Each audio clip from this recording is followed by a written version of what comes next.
Hello friends, स्वागत है आप सभी का रवि सर के वाले में। तो आज की वीडियो उत्तराखंड एसएससी 10+2 और ग्रेजुएट लेवल के लिए, जिसमें हम बात करेंगे ग्राम विकास अधिकारी, समीक्षा अधिकारी और कन्या सहायक जैसे आपके एग्ज़ाम जो आके आने वाले हैं। तो इसके लिए हम विश्व का इतिहास जो कि वर्ल्ड हिस्ट्री का टॉपिक है, जिसमें हम आज 5वां डे करने वाले हैं, जिसमें हम बात करेंगे प्रथम विश्व युद्ध यानी कि वर्ल्ड वॉर फर्स्ट के बारे में बात। इसके अलावा हमने यहाँ पर वर्ल्ड हिस्ट्री के टॉपिक को कंप्लीट किए हैं, जैसे कि यूरोप का पुनर्जागरण है, फ्रांस की क्रांति, रूस की क्रांति, ठीक है। तो ये सारी क्रांतियाँ हमने पढ़ ली हैं। आज की वीडियो में हम देखेंगे वर्ल्ड वॉर फर्स्ट, इसके बाद वर्ल्ड वॉर सेकेंड है, और फिर कुछ एक टॉपिक और बच जाएगा आपका वर्ल्ड हिस्ट्री का, और इस तरीके से आपकी वर्ल्ड हिस्ट्री कंप्लीट हो जाएगी। तो यहाँ से क्वेश्चन आपको देखने को ज़रूर मिलेंगे वर्ल्ड हिस्ट्री से, तो आप इसको देखना ज़रूर, इस सीरीज़ को वर्ल्ड हिस्ट्री की। आप यहाँ पर प्ले लिस्ट में जाके देख लेना, सारी वीडियो वहाँ पर आपको अवेलेबल हो जाएंगी। तो यहाँ पर हम चलते हैं प्रथम विश्व युद्ध के बारे में और देखते हैं किस तरीके से ये युद्ध हुआ था और यहाँ पर क्या कारण रहे थे और कितने वर्षों तक ये युद्ध था जो कि प्रथम विश्व युद्ध चला था। तो प्रथम विश्व युद्ध को यहाँ पर अगर देखा जाए तो इसको महान युद्ध के नाम से जाना जाता है और द ग्रेट वॉर के नाम से भी इसको जाना जाता है। इसको एक अन्य नाम से भी जाना जाता है the end of all Wars, ठीक है। इन सभी नामों से इस युद्ध को जाना जाता है, क्योंकि जब तक द्वितीय विश्व युद्ध नहीं हुआ था तब तक इसको महान युद्ध और ग्रेट वॉर के नाम से ही जाना गया। जब द्वितीय विश्व युद्ध हुआ था 1939 के बीच में, तब यहाँ पर इसको प्रथम विश्व युद्ध का नाम दिया गया था। अगर हम इसके समय अवधि की बात करें, यानी कि इसका टाइम पीरियड की बात करें, तो 28 जुलाई 1914 से ये शुरू हुआ था और 11 नवंबर 1918 को वर्साराय की संधि के तहत इस युद्ध का अंत किया गया था। तो यहाँ पर आपको ये टाइम पीरियड अगर आपसे पूछ दिया जाएगा तो आप इसको बता सकते हैं। अब यहाँ पर आप देखेंगे कि ये प्रथम विश्व युद्ध है, इसमें दो पक्षों में यहाँ पर पूरा देश बढ़ चुका था, पूरा विश्व। और ये देश थे, ये आपको देखना है, दो पक्ष थे, एक तो है मित्र राष्ट्र और दूसरा है धुरी राष्ट्र। इस तरीके से इसमें टोटल 37 कंट्री ने पार्टिसिपेट किया था, जो कि आपको देखने को मिलेगा। सबसे पहले अगर हम बात करें मित्र राष्ट्र की, इसको हम इस पे है आपके फ्रांस, रूस, ब्रिटेन, अमेरिका और जापान। तो मित्र राष्ट्र के नाम आपको अगर पूछ लिया जाएगा तो फ्रांस, रूस, ब्रिटेन, अमेरिका और जापान। इनकी लोकेशन एक बार मैं दिखा देता हूँ आपको, मित्र राष्ट्र की लोकेशन कहाँ पर है। तो ये रहा फ्रांस, ये रहा रूस, ठीक है, फ्रांस, रूस, और यहाँ पर इंग्लैंड इसके ऊपर से है। तो यहाँ पर ये यूरोप का मैप दिखाया है मैंने आपको। तो मेजर कंट्री यहाँ पर दिखाई गई है। ये रहा आपका यूके, ठीक है। तो ये जो भी कंट्री हैं ये सभी थे मित्र राष्ट्र। अगर हम धुरी राष्ट्र की बात करें तो इसमें जर्मनी हो गया, ऑस्ट्रिया हंगरी एक ही देश था उस समय, ऑटोमन साम्राज्य जिसको हम तुर्की के नाम से जानते हैं, और बुल्गारिया। ये जो देश थे ये धुरी राष्ट्र के साथ थे। तो इसको भी हम देख लेते हैं। ये रहा आपका जर्मनी, और ऑस्ट्रिया हंगरी ये रहा, बुल्गारिया ये रहा, और टर्की आपको नीचे से दिखाई दे रहा है। तो ये आपको यहाँ, इसको हम बोलते हैं सेंट्रल पावर। जो धुरी राष्ट्र है इनको हम बोलते हैं सेंट्रल पावर। ये एक साथ लड़े थे। और जो मित्र राष्ट्र है उसको हम बोलते हैं ट्रिपल एंटिटी, ठीक है, या फिर इसको हम बोलते हैं अलायंस पावर, मित्र राष्ट्र को। तो हम इसके बारे में अब देखते हैं इसके कारण क्या रहे थे, जो कि वर्ल्ड वॉर के कारण देखने को मिलेंगे। तो सबसे पहला कारण तो है इसकी जर्मनी की विस्तारवाद नीति। यहाँ पर जो जर्मनी हुआ करता था उस समय, इसका जो भी सम्राट था उस समय, जैसे कि विल्हेम द्वितीय, जिसने 1890 में यहाँ पर शासक बना था। तो इनकी एक ये खासियत थी कि ये लोग क्या करते थे, जो इसके आसपास के छोटे छोटे देश हुआ करते थे उन सभी को ये अपनी राज्य हड़प नीति के तहत इनको अपने अंदर कर लेते थे, ठीक है। तो इसी वजह से इसका जो आप साम्राज्य देख रहे हैं ये थोड़ा बड़ा है, क्योंकि इसने क्या कर रखा है कि इसके जो छोटे छोटे आस पड़ोस के देश हैं इसको सब अपने में मिला लिया है। तो यही इसकी विस्तारवाद नीति थी जर्मनी की, जो कि एक कारण माना जाता है प्रथम विश्व युद्ध का। अन्य कारण आप यहाँ पर देखेंगे परस्पर रक्षा सहयोग। परस्पर रक्षा सहयोग का मतलब यह है कि इस समय यहाँ पर जो देश है वो डेवलप होने लग गए थे। अनेकों देश में क्रांतियाँ आ चुकी थी, जैसे रूस की क्रांति, फ्रांस की क्रांति, इंग्लैंड में क्रांति आ चुकी थी। तो इसी वजह से यहाँ पर देशों ने क्या किया, एक दूसरे देशों के साथ यहाँ पर रक्षा संधियाँ कर ली, जिससे कि आने वाले समय में ये क्या करेंगे कि अगर कहीं पर युद्ध होता है तो एक साथ मिलकर लड़ेंगे। तो इसको हम बोलते हैं परस्पर रक्षा सहयोग। इसमें आपको देखने को मिलेगा कुछ गुट देखने को मिलेंगे, जैसे कि आपको त्रिपक्षीय संधि देखने को मिलेगी। तो इसको हम बोलते हैं ट्रिपल अलायंस। ट्रिपल अलायंस 1882 में हुआ था, और इसमें जो ट्रिपल अलायंस में जो देश थे उनमें आप देखेंगे जर्मनी, ऑस्ट्रेलिया, हंगरी और इटली। यानी कि इन तीनों देशों ने ये कहा था कि अगर भविष्य में कभी भी लड़ाई होती है, युद्ध होता है, तो हम एक दूसरे का साथ देंगे। लेकिन अगर आप इटली की बात करेंगे तो इटली ने यहाँ पर इनका साथ नहीं दिया था, जर्मनी और ऑस्ट्रिया हंगरी का। ये जो इटली है ये मित्र राष्ट्र की तरफ से जा मिला था, ठीक है। तो इसने क्या कर दी थी, यहाँ पर बगावत कर दी थी इस संधि की। यानी कि इस संधि को फॉलो नहीं करने वाला जो देश था वो है इटली, क्योंकि ये ट्रिपल अलायंस का गुट है, लेकिन ये मिल चुका था मित्र राष्ट्र के साथ। यहाँ पर आप देख रहे हैं, ये देखिए, ठीक है। तो अब हम बात करें अगली संधि जो कि हुई थी, जिसको हम बोलते हैं ट्रिपल एंटीट। ट्रिपल एंटीट यानी कि त्रिपक्षीय सौहार्द। ये संधि हुई थी 1907 ईस्वी में। इसमें कौन कौन से देश शामिल थे? फ्रांस, रूस और ब्रिटेन, ठीक है। फ्रांस, रूस और ब्रिटेन कहाँ पर है ये आपको देख लेना है। ये रहा फ्रांस, ये रहा रूस और ये रहा यूनाइटेड किंगडम यानी कि ब्रिटेन, ठीक है। तो इतनी सी बात आपको पता चल गई होगी कि कौन कौन से देश थे और क्या क्या संधियाँ यहाँ पर हो चुकी थी इस समय। और अन्य कारण, छोटे मोटे कारण और भी हैं जो कि इस प्रथम विश्व युद्ध के कारण माने जाते हैं, जैसे कि साम्राज्यवाद। अनेकों देशों में यहाँ पर साम्राज्यवाद की उदय हो चुका था, जैसे कि रूस में अगर हम बात करें। तो उसके बाद यहाँ पर आप देखेंगे सैन्यवाद। तो सेना मजबूत हो चुकी थी हर एक देश की, तो लड़ने के लिए ये मजबूत थी, और कभी भी अटैक हो तो ये अपने को इन्होंने मजबूत बना रखा था। तो सैन्यवाद इस समय जन्म ले चुका था यहाँ पर अनेक देशों में। उसके बाद यहाँ पर राष्ट्रवाद की बात करेंगे तो यहाँ पर एक देश है बोस्निया और हर्ज़गोविना, ठीक है। बोस्निया और हर्ज़गोविना कहाँ पर है, पहले मैं आपको इसको दिखा देता हूँ, उसके बाद हम इसके बात करेंगे। तो ये ऑस्ट्रेलिया हंगरी का जो ये वाला क्षेत्र आपको दिखाई दे रहा है, इसमें ये छोटा सा यहाँ पर एक देश है जिसको हम बोलते हैं बोस्निया और हर्ज़गोविना।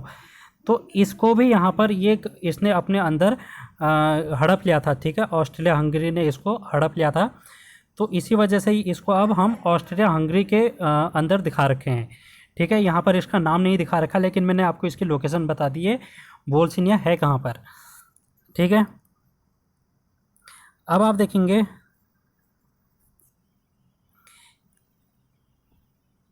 कि जो ये बोस्निया और हर्ज़गोविना है, इसमें जो लोग रहते थे वो रहते थे स्लाविक लोग।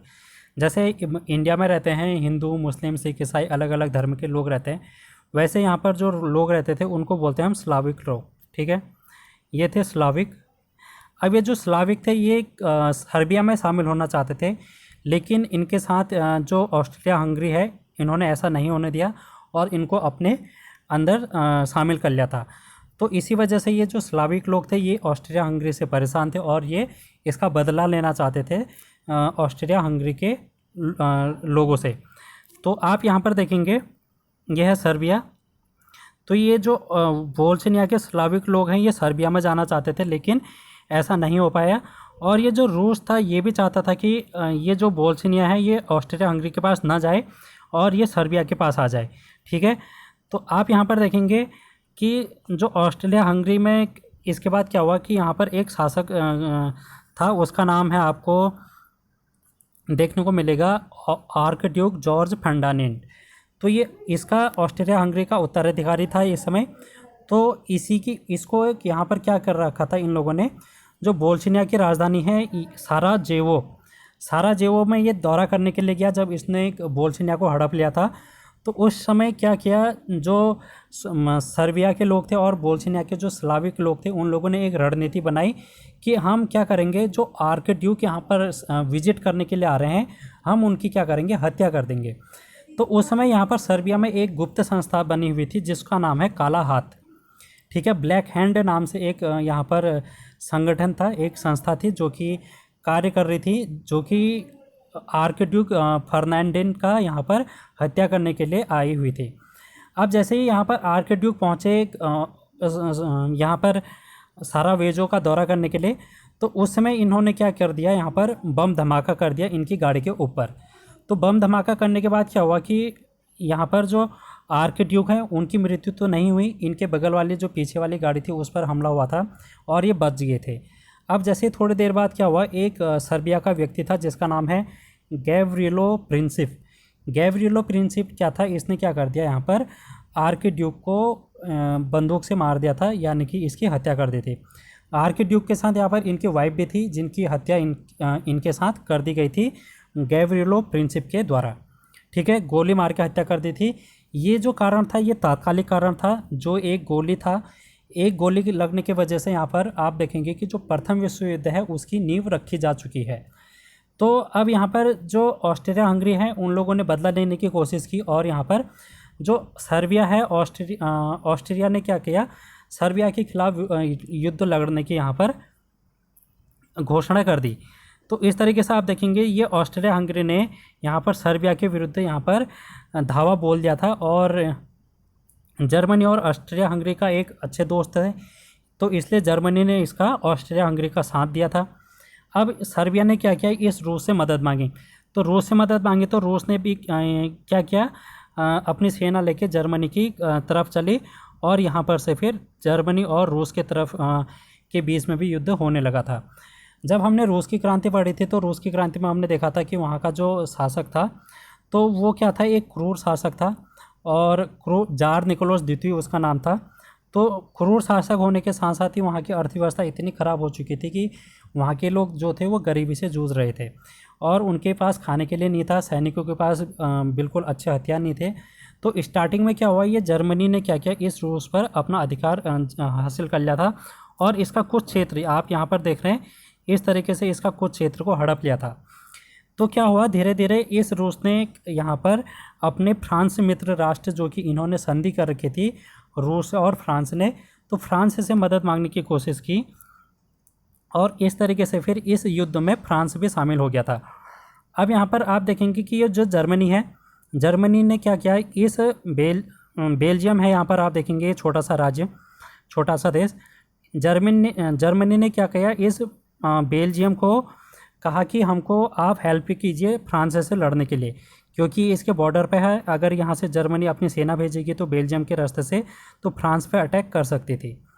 तो बेल्जियम ने क्या किया, मना कर दिया था इनको, जर्मनी को यहाँ पर। और इस तरीके से फिर बेल्जियम को ये लगा था कि अगर जर्मनी अगर कभी हमारे साथ भी हमला करे तो इसलिए इस बेल्जियम ने भी इस जो ये सीमा रेखा है इनकी, वहाँ पर अपनी सेना को तैनात कर दिया था और इस तरीके से फिर जर्मनी ने बेल्जियम पर भी आक्रमण कर दिया था। अब यहाँ पर जो बेल्जियम है, बेल्जियम ने यूनाइटेड किंगडम यानी कि ब्रिटेन से हेल्प मांगी, तो यूनाइटेड किंगडम ने यहाँ पर क्या कर दिया, बेल्जियम को मदद दे दी। और इस तरीके से आप देखेंगे कि ये यूनाइटेड किंगडम जो है ब्रिटेन, वो भी इस युद्ध में कूद चुका था और यहाँ पर जर्मनी के लिए लड़ने लगा था।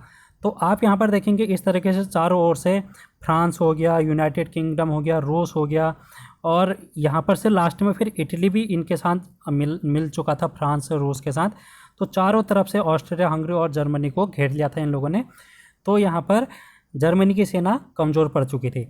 अब यहाँ पे क्या हुआ कि ये समुद्र वाला रास्ता है, ये आप देख रहे हैं, ये पूरा समुद्र है जो कि आपको वाइट में दिखाई दे रहा है। तो यहाँ पर नौसेना भी इसने उतार दी थी यहाँ पर से जर्मनी ने अपनी। तो नौसेना के माध्यम से इसने क्या किया, यूनाइटेड किंगडम पर आक्रमण करना शुरू किया। और इस समय इन्होंने क्या किया, एक घटना घटी इस समय कि जो जर्मनी के जहाज़ थे उन्होंने क्या किया, इस यूनाइटेड किंगडम के जहाज़ को लूट लिया था और यहाँ के जो जितने भी जहाज़ में सैनिक थे उनको मार दिया था। इस बीच में यहाँ पर क्या हुआ कि जो जहाज़ था उसमें अमेरिका के भी कुछ लोग थे, 128 लोग थे अमेरिका के, जो कि इस जब ये जहाज़ को लूट लिया गया था जर्मनी के द्वारा तो उस समय ये भी मारे जा चुके थे। तो इसी का बदला लेने के लिए ये 128 जो लोग यहाँ पर अमेरिका के मर गए थे हत्या में जर्मनी के द्वारा, इसका बदला लेने के लिए अमेरिका भी यहाँ पर इस युद्ध में आ चुका था और इसने फिर जर्मनी के खिलाफ धावा देना बोल दिया था। तो इस तरीके से आप देखेंगे सारे देश मिलकर जर्मनी, ऑस्ट्रिया हंगरी, बुल्गारिया और तुर्की को हराने के लिए यहाँ पर आ चुके थे और जापान भी फिर साथ में अमेरिका के साथ आ चुका था। तो इस तरीके से फिर जर्मनी को यहाँ पर हार का सामना देखने को मिला। तो इस समय एक जर्मनी का एक सैनिक था जो कि यहाँ पर घायल स्थिति में था। तो घायल स्थिति में था तो यहाँ पर जो इंग्लैंड का एक सैनिक था जो कि जिसके पास हथियार थे, तो ये चाहता था कि इस सैनिक को, ये जो जर्मनी का है जो कि निहत्था सैनिक है, इसको मार दिया जाए। लेकिन इसने इस निहत्थे सैनिक को मारने से इनकार कर दिया, यानी कि इसने मारा नहीं। तो ये जो सैनिक है लास्ट में जो जर्मनी का सैनिक बना उसका नाम है हिटलर।